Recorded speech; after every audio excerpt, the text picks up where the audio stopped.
There is a smell that doesn't belong in space. Most people who have spent more than a few months on a deep frontier station stop noticing the baseline odor of the place. Recycled air, coolant mist, the faint metallic tang of hull plating that never quite goes away no matter how many scrubbers you run.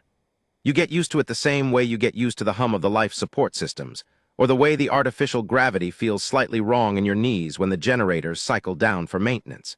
It becomes background. It becomes nothing. But on the morning that changed everything, and I say morning because that is what we called the 600 shift rotation, even though the concept of morning is a fiction we invented to keep ourselves sane out here in the dark between stars, I smelled something that made me stop walking entirely. Bread.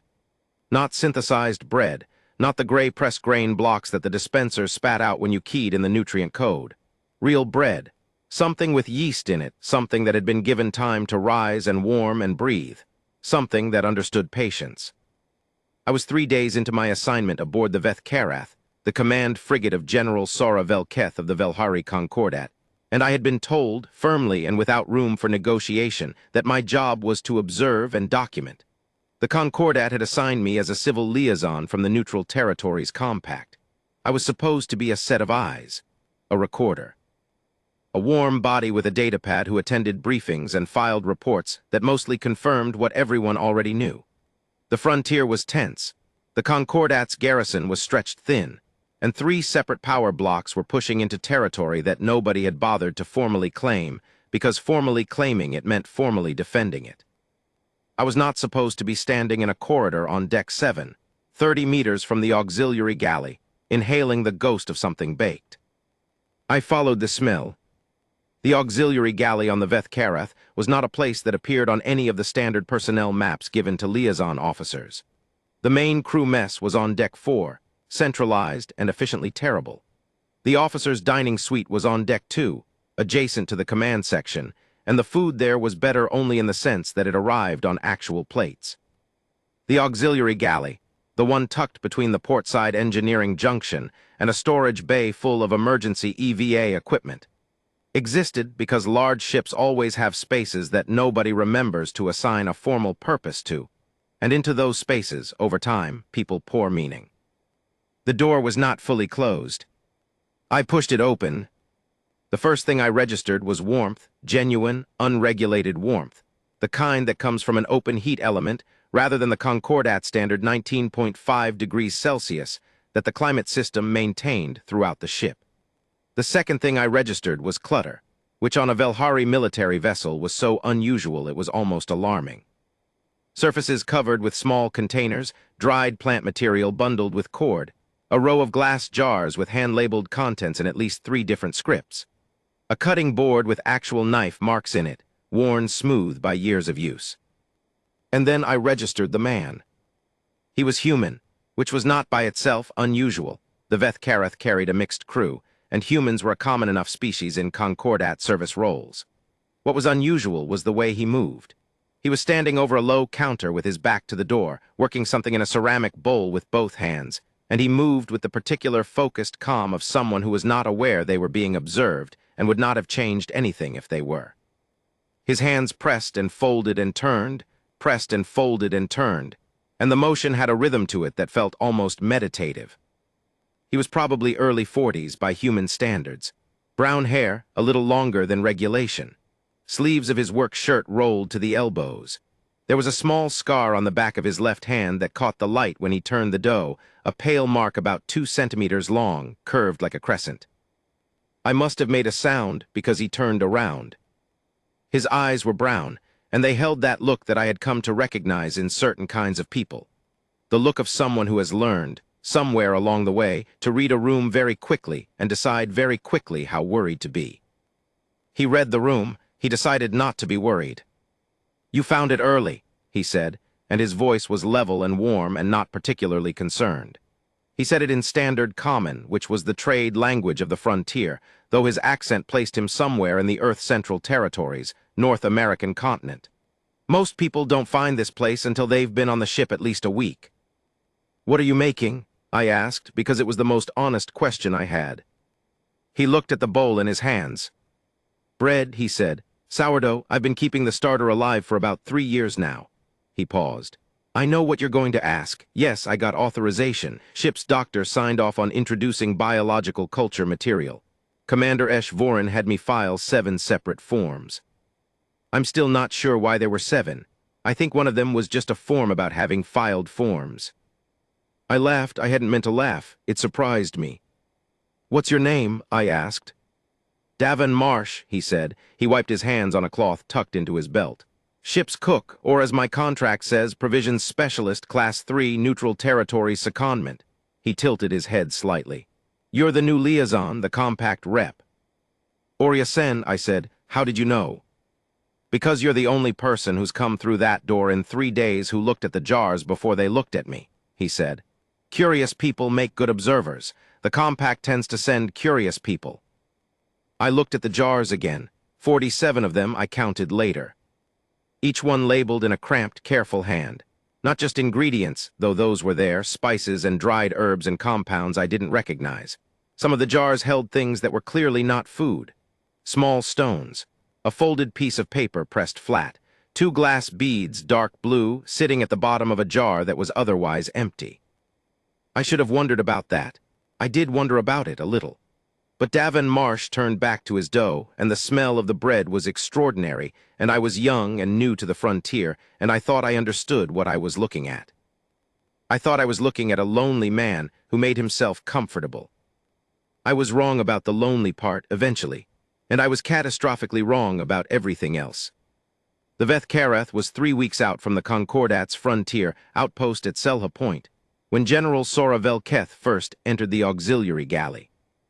I know the timing precisely because I had started keeping a personal log by then, the kind of log that is not official and not submitted to anyone and lives in a personal drive that you keep encrypted because the things you actually observe on a frontier posting are often significantly different from the things you put in your official reports. The official reports say what is supposed to be happening. The personal log says what you actually see. What I had seen over 3 weeks was a ship that ran well and a crew that was professional and a general who was, without question, one of the most formidable people I had ever been in proximity to. Sora Velketh of the Velhari Concordat was tall, which was normal for her species. The Velhari stood an average of somewhere around 2.3 meters, with the long-limbed proportions and the secondary joint structure in the leg that gave their movement a quality that human observers consistently described as gliding. Not because it was graceful exactly, but because it was so controlled, like watching something that had calculated the most efficient path through every room before it entered. Her coloring was in the amber to copper range of Velhari pigmentation, with the facial banding that indicated she came from one of the old Highland clans. She wore her rank insignia the way some people wear old scars, present, acknowledged, not particularly performed. She did not need to perform authority. Authority was the room she occupied. What I had also observed over 3 weeks, she did not eat in the officer's dining suite. She did not eat much at all, as far as anyone could tell, which was common enough among Velhari command officers. The species could cycle through extended low-intake periods during high operational stress phases, something to do with metabolic regulation that I had read about but not fully understood. What she did do when she was not on the command deck was walk. She walked the ship the way a person walks a perimeter they are responsible for, not inspecting it exactly, but knowing it, maintaining contact with it. That was how she found the auxiliary galley. I happened to be there when it happened. I had developed a habit of going there in the mornings, partly because Davin Marsh made coffee, actual coffee, from actual beans he grew in a small hydroponic tray wedged behind one of the storage units, and partly because the conversations in that galley were different from conversations in the rest of the ship. Less careful, more real. I heard her footsteps in the corridor and I recognized them. The particular cadence was distinctive, that long, unhurried stride. And then the door opened all the way and General Sora Velketh stood in the frame and looked at the room. Davin Marsh was at the counter. He was doing something with a collection of vegetables, not Concordat standard vegetables, which came pre-cubed from the nutrient processing unit, but actual, irregularly shaped, dirt having previously existed on them vegetables, which he obtained through means I had never fully managed to trace. He was chopping them unhurriedly with a large knife that he handled with the automatic ease of someone who has been doing this for a very long time. He registered the general's presence the same way he had registered mine on the first morning. He glanced. He read the room. He made a decision. Then he looked back at the vegetables. "General," he said, acknowledging her without turning, not disrespectful, just calibrated, like a person who has learned that some people find being stared at uncomfortable and adjusts accordingly. The general stood in the doorway for a moment. "What is that smell?" she said. It was not quite a question. It was the verbal equivalent of a note she was writing to herself. "Onions," he said, "caramelizing, and there's a beef stock reducing on the back element which smells similar but different. And the starter's active today, so there's a background yeast thing going on." He paused his chopping for a moment. "None of it's going to hurt anything. I'm running the ventilation on a closed-loop cycle so it doesn't disturb the main air quality systems." The general stepped into the galley. She was the tallest thing in the room by a significant margin. She moved to the center of the space and stood with the particular stillness of her species. The Velhari didn't fidget. It was one of the first things you noticed about them, and she looked at everything. The jars, the hydroponic tray, the cutting board, the bread that was cooling on a rack on the far end of the counter, the coffee I was holding. Then she looked at Davin Marsh. "You are the provisions specialist," she said. "Davin Marsh," he confirmed, "though I'll answer to Cook." "How long have you been on this ship?" 7 months on this rotation," he said. "I had a previous rotation on the Keth Anvar before this, 18 months. Before that, I was on a civilian cargo hauler." He moved the onions in the pan, a small adjustment. 11 years on and off in Concordat service, various ships, mostly in support roles." 11 years, she said. She said it the way people say things when they are doing math. "I'm 39, he offered without being asked, as though he knew what the math was. "You cook," she said, not the verb, the observation, like she was cataloging something. "I do," he agreed. "For the crew. For whoever wants it. The crew tends to want it. The main mess is." He made a brief gesture with his free hand that communicated, without words, exactly what he thought of the main mess. The general almost smiled. "I am not certain." The Velhari facial structure was different enough from the human that I had spent a significant portion of the past 3 weeks trying to recalibrate my reading of it. But something happened at the corners of her mouth. "And this is sanctioned," she said. 7 forms, Marsh said. "Commander Eshvorin can confirm." She nodded once, a small, decisive movement. "What is in the reducing stock?" she said. He told her in detail, not performing knowledge, just communicating it accurately because she'd asked. He talked about the bones and the herbs and the long reduction time and the ratio of liquid to start with if you wanted to end up with a particular consistency. She listened with the kind of attention that I was beginning to understand was characteristic of her, total and evaluating, and giving nothing away. When he finished, she nodded again. "Carry on," she said. And she left.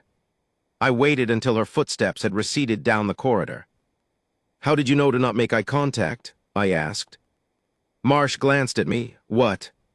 "When she came in, you acknowledged her without turning. You kept working.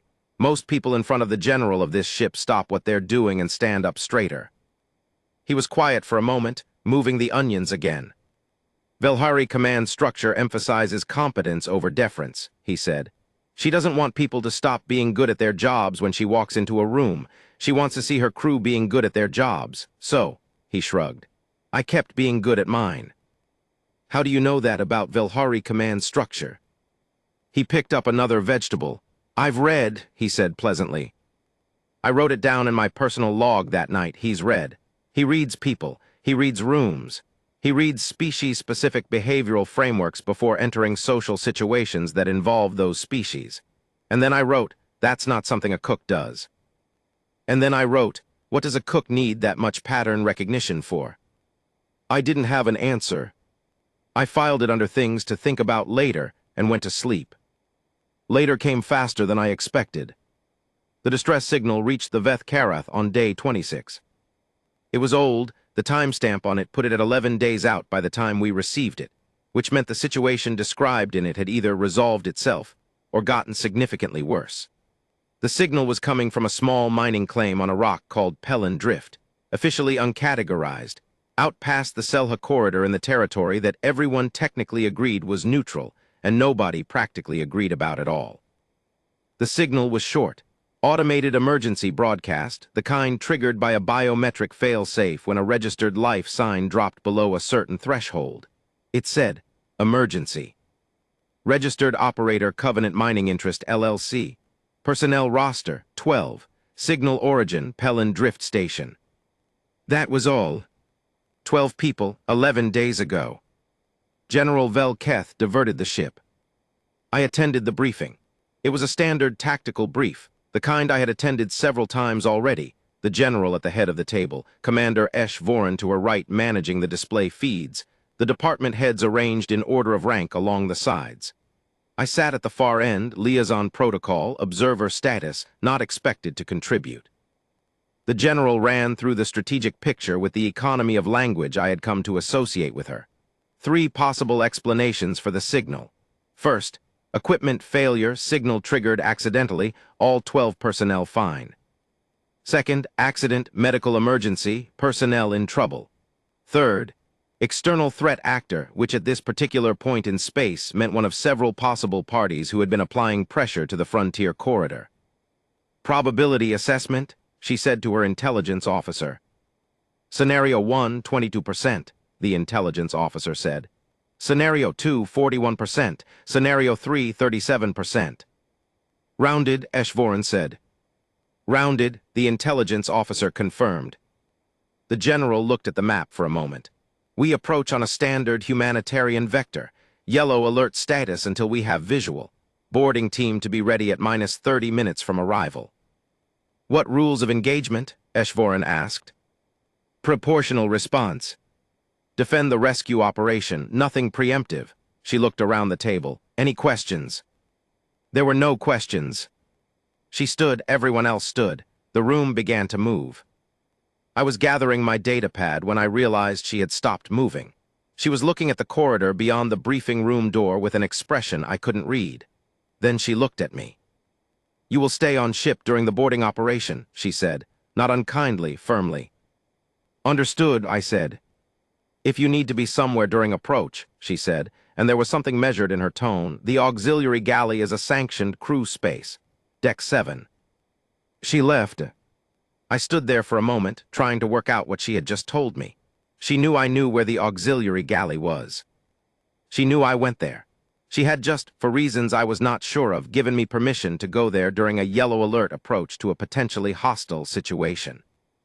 I went to Deck 7. Marsh was already there. Of course he was. He was doing what he always did, which was making something. Today it appeared to be soup, something thick and dark with the smell of deep spices, cooking in a large pot that the Velhari crew would find too mild, and the human crew members had already quietly indicated was the best thing they'd eaten in months. He looked up when I came in. He read my face. Yellow alert, he said. We're approaching a distress signal origin. Mining claim out past Selha. He nodded, he stirred the soup. Sit down, he said, which was not an order but the kind of easy invitation that means your host knows you need to be somewhere, and they're giving you a place to be it. I sat. How do you stay calm? I asked. It came out more directly than I intended. He didn't look up from the soup. Practice, he said. Then after a moment, and work helps. When your hands are doing something useful, your brain has less space to spend on the things you can't control. Have you been in situations like this before? The question sat there. He stirred the soup slowly. Yes, he said. On the cargo hauler. Before the cargo hauler, he said. What were you before the cargo hauler? I asked. He set the spoon down and looked at me with those quiet brown eyes that read rooms. Cook, he said. That's not an answer. It's the one I have right now, he said. He picked up the spoon again. Tell me what you know about the Pelin Drift corridor. I blinked. Why? Because you know something about it, or you wouldn't be tense in that particular way, he said. And because talking through what you know is more useful than sitting with what you're worried about. I looked at him for a moment, then I talked. I told him what I knew about the Pelin Drift corridor, which was what I knew from the compact briefing materials, the neutral territory status, the competing claims, the 3 power blocks that were using the frontier corridor as a pressure point. The Concordat on one side, the Arith Dominion on the other. And further out, quieter but not gone, the entity most frontier workers called the Veil. Officially the Veil Sovereignty, a distributed power structure whose territorial interest in this region was poorly understood and consistently underestimated. 3 competing interests in a contested corridor, Marsh said. Yes, and a mining claim sending a distress signal 11 days old. Yes, and a general who diverted her ship. Yes. He nodded slowly, not worried, just integrating, like someone who builds a picture from individual pieces and wants the pieces to fit properly before he decides what he's looking at. The soup will be ready in about 40 minutes, he said. If the crew is going to deal with whatever is at Pelin Drift, they should eat beforehand. You're thinking about feeding the crew? I'm always thinking about feeding the crew, he said. It's my job. I watched him work. 43 minutes later, yellow alert became red alert, and the ship shuddered with the particular vibration that meant the drive had just performed an emergency deceleration. And somewhere above us on the command deck, General Soravel Keth was looking at something that had changed the situation entirely. Marsh ladled soup into containers and sealed them efficiently, one after another, with the practiced speed of someone who has done this under pressure before. Not panicking, not rushing, just accurate, moving well.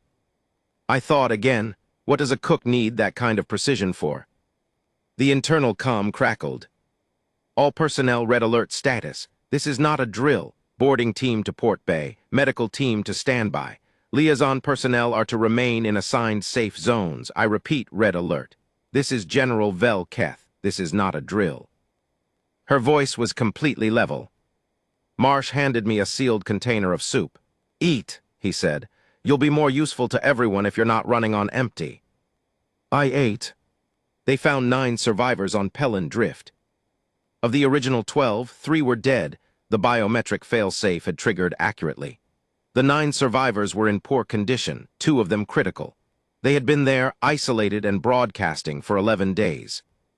What had caused the initial emergency was a pressure breach in the main habitat dome, most likely triggered by a piece of debris traveling at high relative velocity. What had kept the situation from becoming worse was, and I am summarizing here the debrief report that I read in full 3 days later, a series of decisions made by the surviving personnel to prioritize air, water, warmth, and psychological stability. In that order, with a rigor and effectiveness that the Concordat rescue team characterized as remarkable given the available resources. 9 survivors, 11 days, a damaged station. The general brought them all aboard. The ship's medical team worked for 6 straight hours. The 2 critical cases stabilized within 12 hours. The others were shaken and malnourished and frightened, but alive. And Davin Marsh, without being asked, without filing forms, without making any official request, made soup.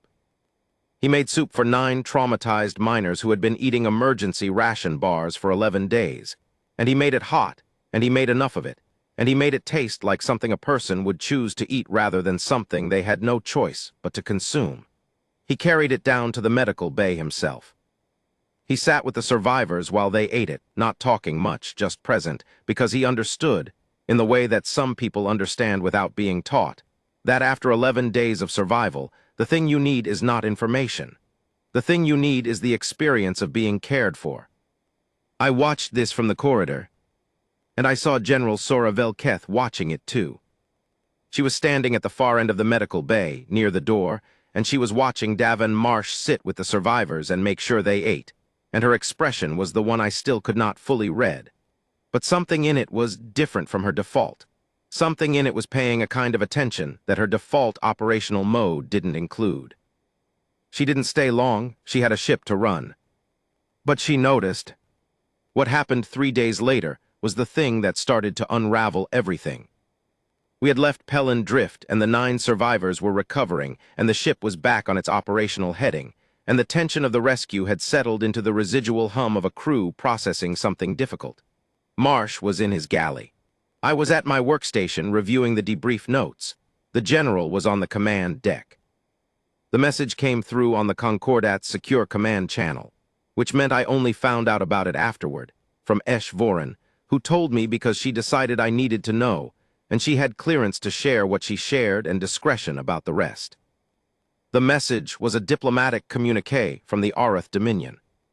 It was formal and official, and it used the careful language of people who are making a point that they want to be understood without being able to be quoted back at them. The substance of the communique, stripped of the diplomatic packaging, was this. The Arath Dominion had identified a specific individual currently aboard the Veth Karath and requested that the Concordat hand that individual over for questioning related to what the Dominion described as material interests of galactic security concern. The individual was identified by name. Davin Marsh, Provisions Specialist, Class 3. I read that part 3 times. They want the cook, I said. They want someone, Eshvoren said carefully. They are calling him the cook. What material interests of galactic security concern is a provisions specialist. That, said Eshvoren, is what the general would like to understand. The general did not hand Davin Marsh over. She was not required to. The communique was a request, not an order, and the Concordat's treaty obligations to the Arath Dominion did not extend to transferring its own contracted personnel without cause established under Concordat law. She issued a formal acknowledgement through the diplomatic channel, saying the request was being reviewed in accordance with standard protocol. Then she went to the auxiliary galley. I know what happened in that conversation because I was there. I was there because I had gone there first, because I had found out about the communique before the general's visit, and I had gone to the galley, and I had not been sure what I was going to say. And I was still standing there with my coffee, not quite figured out when the general came through the door. She came in and she looked at Marsh, who was at his counter as usual, and something in the way she stood told him, accurately, because he read rooms, that this was different from the other times. He put down what he was holding. General, he said. She looked at him for a long moment. The Arath Dominion has identified you, she said, by name on a secure diplomatic channel. They are requesting your transfer for questioning. Marsh's face did not change in the way that most people's faces change when they receive news that should frighten them. It changed in a different way, a small, inward shift, like someone who has received confirmation of something they already knew was coming. When did the message arrive? He asked. 4 hours ago. He nodded. Are you going to transfer me? He asked. She looked at him steadily. I am going to ask you some questions first, she said. You will answer them honestly. It wasn't phrased as a request. Yes, he said. Who are you? The question was simple. It was not the same question I had asked him, which was what he had done before the cargo hauler. This was a deeper question. She was asking about the core of it. He looked at her for a moment. My name is Davin Marsh, he said. That's real. Everything on my service record about the last 11 years is real, the cargo hauler, the 2 Concordat rotations, the provisions work. All real. He paused. Before that, the record gets thin. I made it that way. Before that, the general said. Before that, I worked for people who no longer exist in the same form, he said. In a capacity that it would take a long time to explain, and that I would rather not explain in a way that could be overheard. He looked at the door. She crossed the galley in 3 strides and closed it. Not locked, just closed. She turned back to him. The Arath Dominion does not make diplomatic requests about provision specialists, she said. No, he agreed, they don't. What do they want from you? He looked at the wall for a moment, looked back. Information, he said. Specifically, information about a series of events that happened about 12 years ago in the outer corridor systems, involving a set of people and a set of decisions that had significant consequences for a number of organizations. The Dominion was one of those organizations. They didn't get what they wanted from those decisions. They've been looking for someone who could tell them what actually happened. He paused. I know what actually happened. Why do you know what actually happened? Because I was there, he said. And because I did some of it. The general stood very still. What did you do? She asked. I made sure that certain information got to certain people at a certain time, he said. Information that prevented a specific series of events that, if they had occurred, would have resulted in significant harm to a significant number of people. How significant? He looked at her. Large, he said. The number is large. She waited. The kind of number, he said quietly, that doesn't have a comfortable name. The room was very still. I realized I was holding my breath and made myself stop. The general turned away from Marsh and looked at the jars on the counter, all 47 of them, the same collection I had catalogued in my own way, weeks ago. She looked at them for a moment. Then she turned back. The Arath Dominion is one party, she said. In my experience, when one party makes a formal request, there are others who have not yet made formal requests but will. It was not a question. Marsh looked at her. Yes, he said. Who else, she said. He told her. He told her quietly and clearly and without drama, and what he said made me understand, for the first time, with real weight, why the smell of bread in a deep frontier corridor had felt like something worth following. Why 47 labeled jars in a space that nobody was supposed to know about felt like a statement rather than an accident. Why a man who moved with that kind of controlled, measured ease had chosen, of all the things he could have been, to be somewhere small and warm and full of the smell of things cooking. 3 parties, 3 galaxies as the frontier workers talked about it, not 3 literal galaxies but 3 major power structures that each extended into different regions of space, each with its own interests, each with its own reasons for wanting what Davin Marsh knew. The Arath Dominion, which was the one that had sent the formal communique. The Veil Sovereignty, which was the one that had been quiet but was never gone. And the third one, the one he said last, with the same level voice he used for everything, but with something underneath it that I heard and I think the general heard. An organization that didn't have an official diplomatic name because it had never filed official diplomatic paperwork, but that had reach and patience and resources that made the formal powers look hurried. They have been aware of my location for approximately 8 months, he said. 8 months, he had been on the Veth Karath for 7. He hadn't come here by accident. I looked at the general. The general was looking at Marsh. You chose this ship, she said. I chose this ship, he confirmed. Why? He looked at her directly, with those quiet reading eyes. Because, he said, I've read about the Velhari command structure, and about the officers who have served in the frontier corridor, and about the Veth Karath specifically. He paused. And because I've been trying to get somewhere safe for a long time, and there are not many places left that qualify, and I needed to be somewhere long enough to do something. Another pause. There's something I have to finish. I needed the time and the space to finish it. And I needed to be around people who I believed would, eventually, make the right decision. The general looked at him for a long time. What decision? She said. Whether to hand me over, he said, or not. The general was silent. And then she said the thing that I think neither Marsh nor I had been entirely certain she would say. She said it the way she said most things, levelly without performance, like a statement of fact that she had evaluated and confirmed and was now communicating. I am not going to hand you over, she said. Marsh exhaled, just once, short, the most emotion I had seen from him since the first morning. Then we have a problem, he said, and the word "we" was careful and inclusive, and something in it acknowledged what she had just done. Because they will come for me regardless of Concordat diplomatic protocol. And when they do, I would like to explain to you, if you're willing, exactly what I know, and why it matters, and what we might be able to do about it. The general nodded, once. Tomorrow morning, she said, early. I'll make coffee, he said. She left. I stayed. Marsh stood at his counter for a moment, looking at the door she had gone through. Then he looked at me. How much of that did you know? He asked. Almost none of it, I said. None of the important parts. He nodded. He picked up a jar, the one with the 2 dark blue glass beads at the bottom, and looked at it for a moment. Then he set it back in its place. I'm sorry I wasn't straightforward with you, he said. I needed to be sure of the situation before I could be. Are you sure now? I'm sure of the general, he said. That's the most important thing. He picked up the spoon, went back to the counter.